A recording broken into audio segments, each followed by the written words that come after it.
Welcome. Thank you so much for joining us. Baruch atah Adonai Eloheinu melech haolam asher kitshanu b'mitzvotav v'tzivanu la'asok b'divrei Torah. Amen. So this last section that we're doing about the borrower or other someone who gives someone else their property to guard, and in the case of whether they don't pay them, the person is doing them a favor, or they pay them to do that. And we're going to go on to another situation where we're talking about where A goes to B to borrow their property, and there are two cases there. One is where the person B is lending it to A for nothing, for gratis. And the second case, of course, is where A, rents the property to use. And the fact that the laws are somewhat different. So because they're quite complex and we're just sort of scratching the surface, I actually tried to write a summary of it, which I have posted on Facebook along with the recording we made yesterday and is on my YouTube page as well. I'm going to share it just for a second for you to see it. This is what I had. I believe this is it. Let's hope it is. Yeah. Okay. So if you look, you can see it now. Okay. All right. There we go. So this was the case, and look at all the different situations that between the Torah and Rashi we were dealing with. So I'm not going to review it now, but I'm just saying it's there, and it's on the site. It's also on the Facebook page as well, where I did.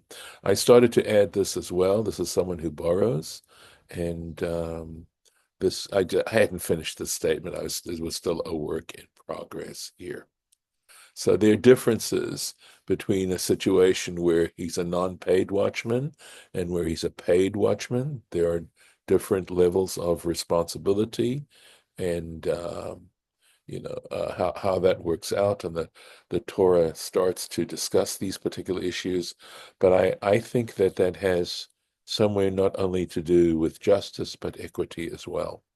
So equity has to take into account all these different circumstances. So I'm going to stop that share, and we're going to go into the text, continue with the text, assuming I can find it, which I hope I can.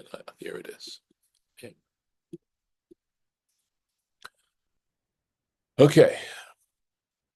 So now we're going into a new situation here. V'chi ish al ish me'im re'ehu. And if a person borrows from his neighbor, from his associate, right?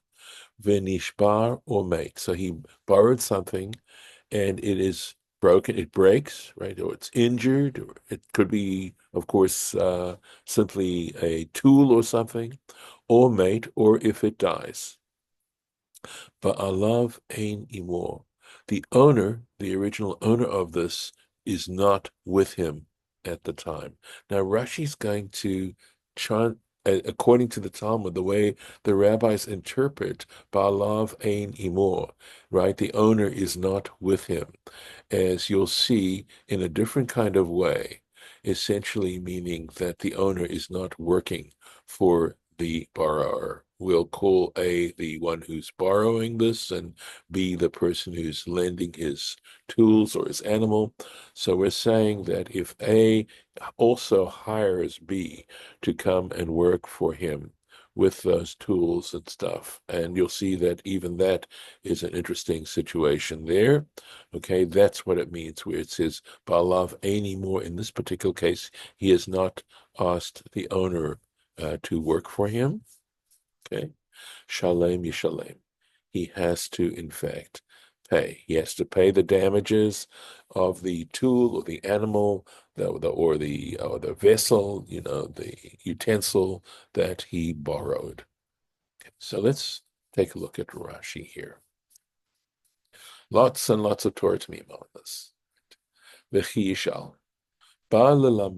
So what's scripture teaching us here? It's coming to teach us al hashoel, about someone who borrows something, shechayav be'onsin, that in fact even if these things happen beyond his control, he is still obligated to compensate the person who lent him the material. And that's different, remember, from the situation that we read above, uh, where there's a difference between whether you know, whether he paid the person to guard, the shomer. If the shomer is a paid shomer, there are circumstances where he would not have to compensate the owner. If, for example, and we're talking there about unsin, precisely that situation, where, for example, a lion, remember we mentioned a lion or a snake or a bear or a wolf attacked an animal that was under the guardianship of the watchman, who's being paid for that. In that particular case, he does not have to compensate the owner because there were circumstances beyond his control. But in a case where you are borrowing, right? So the dynamic has changed now, and you've borrowed something from someone, you are now 100% responsible, even if there's circumstances beyond your control. That's what he's saying. Excuse me 1 second. Okay. Yes. I'm just going to mute How are 1 second. you?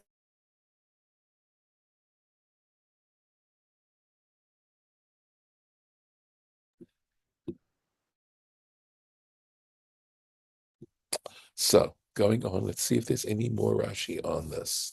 May not be. Okay, let's see. Okay, so there's no more Rashi on that verse. Im ba'alavimor. Now we're saying, if the owner of that object that he borrowed is with him, and this, you see that Rashi's going to talk about that. Im ba'alavimor. It's going to change the circumstances. Lo yishalem. He does not have to pay. Im sachir hu, right? If he actually rented, he paid for this particular item, right? To rent it, ba bischaro, it is considered he's compensated in the fact that he paid to borrow the item. Now let's see what it's saying here, right? So we've got this case im ba'alav imo, and as I said, bein shehu ba'ota melacha. So the understanding of this, and I was looking at the translation by Safaria, that what it means is if he was hired by him, bein shehu tu melacha, whether or not he's working on that. Let's say he borrowed an ox to plow his field. So regardless of whether the person who owns that ox was with him when they were plowing the field, Ben Shehu b'melacha acheret. This is obviously all taken from the Gemara's discussion of, or the Mechilta, which deals with the halachic. It's a halachic midrash, so they deal with these kinds of things. So even if this person he hired was doing some other work at the time, that is what this seems to be saying. Haya imo b'sha'at, if he was with him, in other words, if he was hired by the man, b'sha'at she'ela, at the time he did the borrowing, it's also important. Eino tzarich liot imo b'sha'at shvira umita. He does not have to be with him at the time of when it breaks, when the object breaks, or the object dies. And here's the reference in the Talmud, Baba Metzia Sham. The main thing is he was there when the hiring took place. Now, I will tell you that to me, this is a little bit ambiguous. And the reason why is, when he says he doesn't have to be with him, is this a clarification of the point that was just made, saying that he doesn't have to be doing the same work as the object that was hired? Okay. Is it just a clarification of that? Or is it saying he was no longer hired by him when the animal, which was hired by him at the time, that was the term, the duration of the renting or the hiring. The man wasn't working for him anymore. It doesn't matter. It doesn't matter.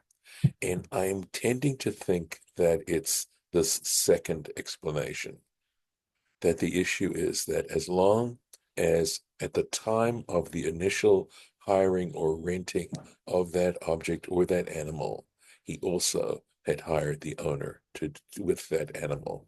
That's what counts, right? Im sachirhu, right? So this is so what do I mean by sachir? Generally it means a hireling, right? But it says im hashur, a no sha'ul. So Rashi has to clarify this.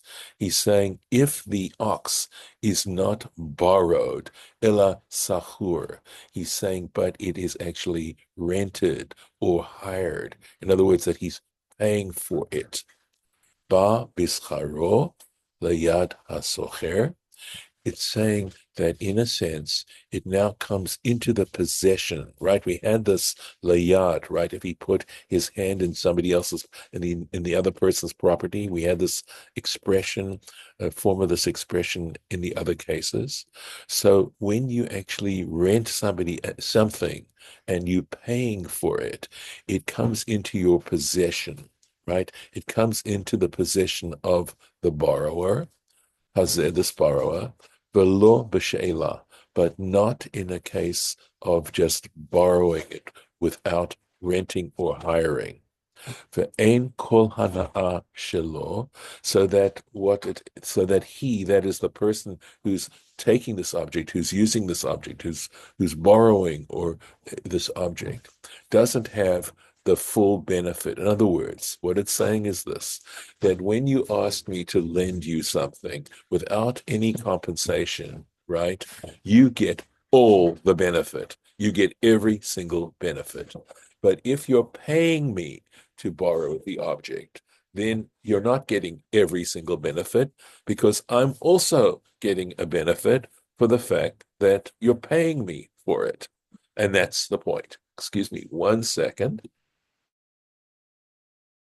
Okay. All right. Here. Shahare al yedei scharo, right? Right? Nit nishtamesh, right? So this is he's saying because he only got that thing, he was only able to use it. Okay, I believe that's what this is saying. The letters are a little bit hard to say, to read, but he says he is using it because he paid for it. He paid for it. Ve'ein lo mishpat shoel, right? So he doesn't have the laws or the legal ramifications of someone who simply borrows an item, lahit chayev be'onsin, to make him liable for damage to the property beyond his control. Okay. Velo piresh, however, these verses do not clarify ma dino, what exactly is the halacha regarding these situations. Im kishamar hinam, is he going to be treated like someone who is watching something for nothing? In other words, if this person who borrowed the item or is treated for damages like someone who is guarding it for nothing, in which, of course, his responsibility is less, right? Or kashomer schachar, or whether he is to be treated like someone who is paid to watch over something. Lefichach, and for this reason, nechlaku bo chachmei Yisrael. Rashi says that for this reason, the sages of Israel disagreed. They were not unanimous about this particular issue. Okay. Let's see. Let me make sure. Uh, let's see. Chachmei Yisrael, it looks like Chetz Socher, right? It looks like, right? Socher, someone who Ketzad Mishalem, right? That's what this word looks like. Or is it, forgive me. I went over this, and for some reason I'm having a problem. Okay, here we go. This must be a mem, this letter here that looks like a cha. So I think it's shomer ketzad mishalim. Someone, no, let's see. Sorry. No, it has to be socher. Right. Ketzad mishalim. How does he compensate? Right. That is, if he's a if he's it's a situation where he paid for the object, right? What's how does he play? Does he pay? Rabbi Meir Omer, so Rabbi Meir says, Keshomer Chinam, he is going to be liable like someone who is who's guarding an object for nothing, meaning of course that he is less liable. Rabbi Yehuda Omer Keshomer Sachar. Rabbi Yehuda says no, his responsibilities or like that of someone who was guarding something and being compensated for it. Now we go on to a whole new topic. V'chi yifte ish betula, and this means essentially if a man seduces a virgin, asher lo orasa, who is not betrothed. In other words, she has no relationship to another man. She is not betrothed to another man. Veshachav ima, and he was intimate with her. Okay, so this is to distinguish a case of rape, right? And Rashi's going to clarify that. Mahor yimharena lo l'isha. He must set aside a dowry for, he has to set a dowry for her to become his wife. Okay. I believe that's how we understand these words. So, of course, we get into a whole subject where modern society, modern Western society, has very different attitudes about intimate relations. Okay, and the obviously the position of the Torah is that we don't own our bodies, and that the essential, the act of being intimate with someone else involves, because for a variety of reasons, uh, both emotionally, but primarily because we don't own our bodies, and we're here essentially to try and, I would say, uh, use this loan that is our lives to try and show that we are acting as righteously and unselfishly as possible. Okay, it has very high standards regarding morality. So anyway, going into this, the Rashi, the chiyivte. So this word yivte, seduce. I'm translating it right. So Rashi specific. Medaber, in other words, he spoke, uh, okay, al liba. In other words, he speaks literally to her heart. So he basically talks her into being intimate with him. Ad sheyishma'at lo. Until this yishma'at is essentially a word that means that she is willing to have intimate relations with him. In other words, until she consents to have intimate relations with him. Okay, let me see.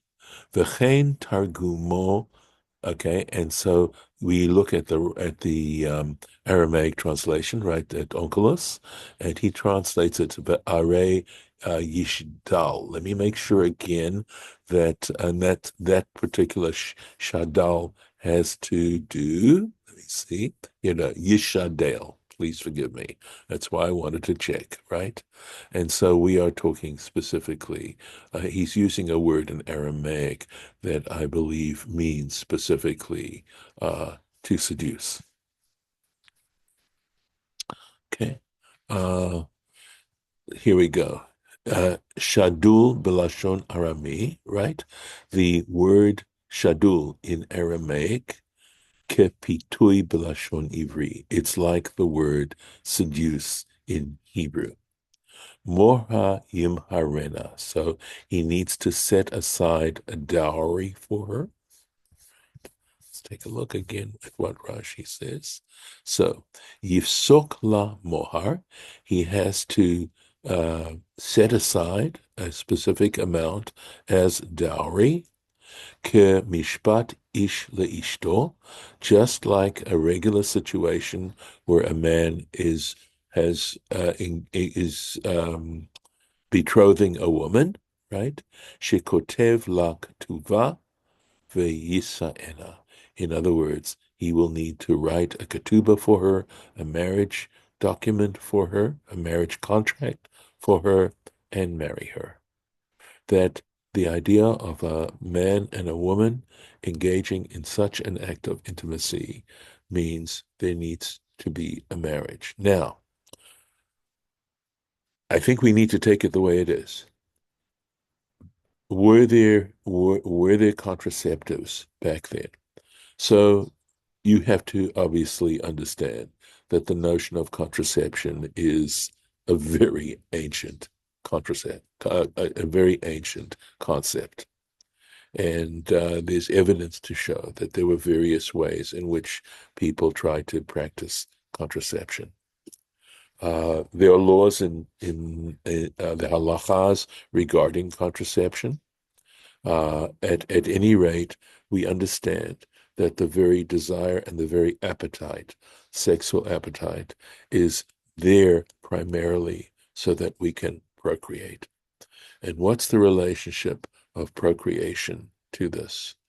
I'm going to say what I was going to sort of develop was the idea that quite possibly contraception was not very effective. And because it wasn't very effective, the possibility of actually of a pregnancy was very high. And the necessity to make sure that children were brought into a situation, into a home where you had, wherever possible, both parents supporting the child. And back then, of course, women were in far less of a position to be able to support a child. That the Torah is trying to take into account all these particular issues. So, and with this, I will stop today's lesson, and we'll continue, God willing, on Friday. So, let me stop the share and allow you to, if you have any questions or any comments, I'm happy to take them. Okay.